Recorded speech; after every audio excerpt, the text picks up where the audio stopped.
All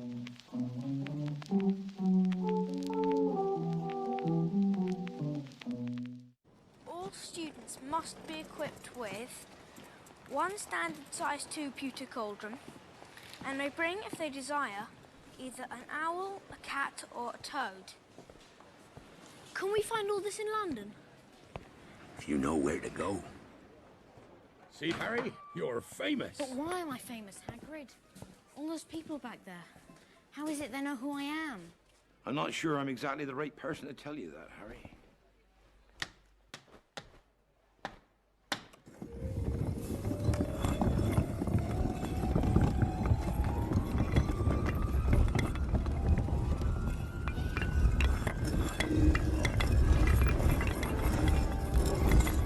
Welcome, Harry, to Diagon Alley.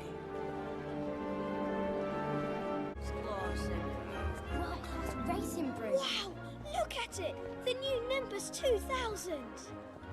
It's the fastest model yet.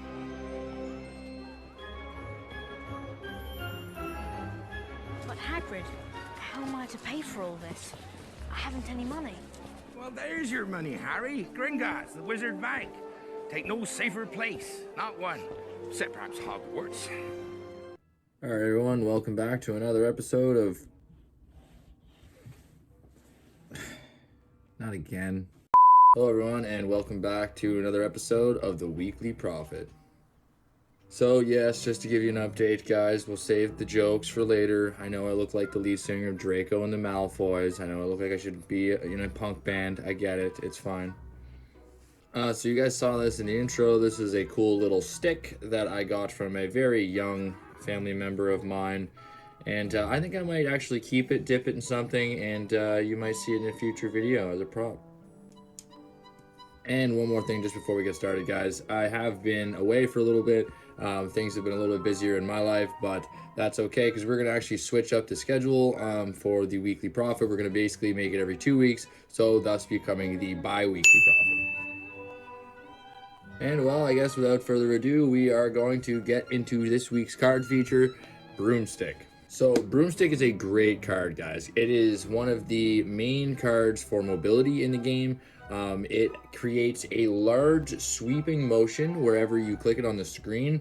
That can be used to your advantage in many different ways. So this card has a lot of synergy. It has a lot of synergy with cards that are used based on your positioning. It has a lot of weird interactions with some cards that change your positioning. There aren't too many things in the game that give you the ability to change your positioning so drastically, other than things like side-along apparition and portkey and stuff like that. One of the more basic combos you can use with Broomstick is by attaching an Apugno card to your character and then using the Broomstick to fly to the other side of the match. Now, if your opponent would be sitting in a nebulous, say, and there are no summons in the way, this is almost a surefire way to reveal somebody and also deal a considerable amount of damage and then return back to safety. One of the great things that I enjoy using this card for is actually using it to dodge enemy spells.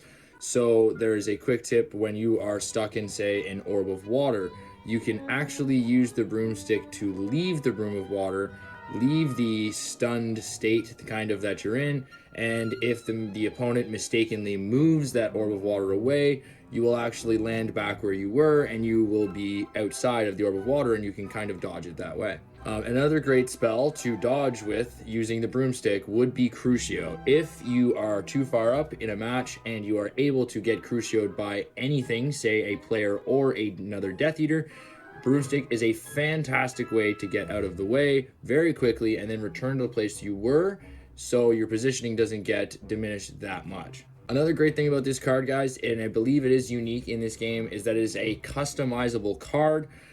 So your Broomstick actually shares the appearance of your Broomstick in game. So if you can customize your Broomstick in game from the Quidditch mode, then your Broomstick for the card actually looks the same, and it also says the name of the broom that you are currently equipped.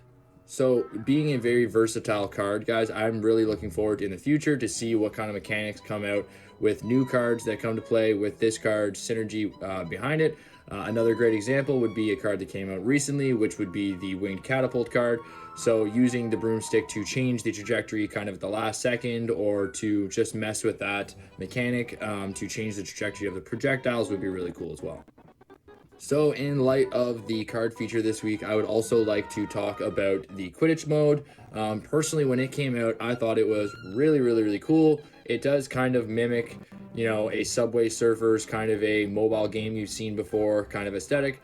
However, it's really cool when it's applied to multiple players, or if you can actually find a match you're against real people. There is some sense of a competitiveness there. There's not much you can see of the other team, but obviously watching these scores go up and, you know, seeing the results at the end of the game is obviously exciting enough. I would personally really like to see some form of a racing mode come to this game. It doesn't seem like it would be that difficult, especially if you were to pit these players against each other on that same rail and say have the same kind of obstacles in the way that you'd have to get out of and whatnot. And if you also fixed players to this same singular rail, you would have the option to, you know, implement things like power-ups or things that you could use against other players while in said race. And also, in light of the card feature this week, we seem to still be spawning up in the skies, all clumped together. I am really hoping that they change maybe the spawn to the library, maybe, I don't know. That would be season specific, a little bit more, you know, appropriate, I guess.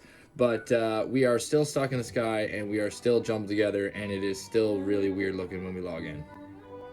Alright, so moving on to the new season story, guys. This week was a little disappointing, not gonna lie to you. I kind of backed up and I didn't even do the story for the longest time. And I'm kind of glad I didn't, because there really wasn't much to it. There was a small cutscene that kind of gave you some insight into the character that we're looking into. Maybe that she was kind of bullied a little bit. I'm pretty sure these were family members, and if not, they were obviously girls at school. I don't know if this was a flashback. Like, they kind of played out really weird and buggy, and like I was viewing it from my own point of view. I don't know. Anyways, but so it seems to me that the start of this season was a very quick story. We seem to have found Robin in the library, and we lose a chocolate frog, and that's really all you get, is just a chocolate frog jumping onto a shelf, and you go, oh, a book, and that's it. That's all you get. We'll figure out what's in the book next week. So, unfortunately, guys, this week I do not have anybody for the HOG corner as well. I know, I had so much time to find somebody, but it is much more difficult than you think it is. But I am still looking into some really fun people to get onto the show. So we are going to get somebody next week, hopefully for sure. And we will have some fun updates coming shortly. And moving into the end of the episode, guys, I'm just going to give you a bit of an update on me. So I was just absolutely chained to this one wheel that we just had. I did something ridiculous, like close to 90 spins on this thing. I did spend a little bit of money, but I basically spent every single piece of everything that I got in this game for the last 2 weeks on this wheel. But I did it. I got my buddy. I got the Bowtrunkle. Dude, come on. Look at this guy. Look at him. He's so cute. Honestly, I mean, like, the gachas in this game aren't terrible. They're not great, though, really, at all. Like, this is, like, this had gone it's gotten a little out of hand. I'm just saying. And to cap things off, I would like to say that I think maybe the updates are getting a little bit better. They seem like there is some content that's coming out that is more well received, and it seems like they do have some things in the works. So I would try to keep our chin ups here in terms of updates coming forward, but at least just hope to God that they do not bring Boss Battle Showdown back.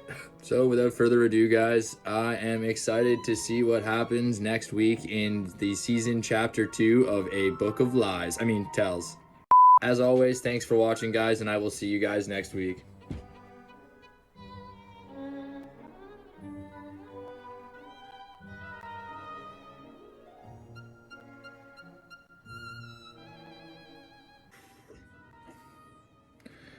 And last but not least, guys, we're gonna. Wow, I can't last but not least. What is that? What do you mean? Last but not least. We just started.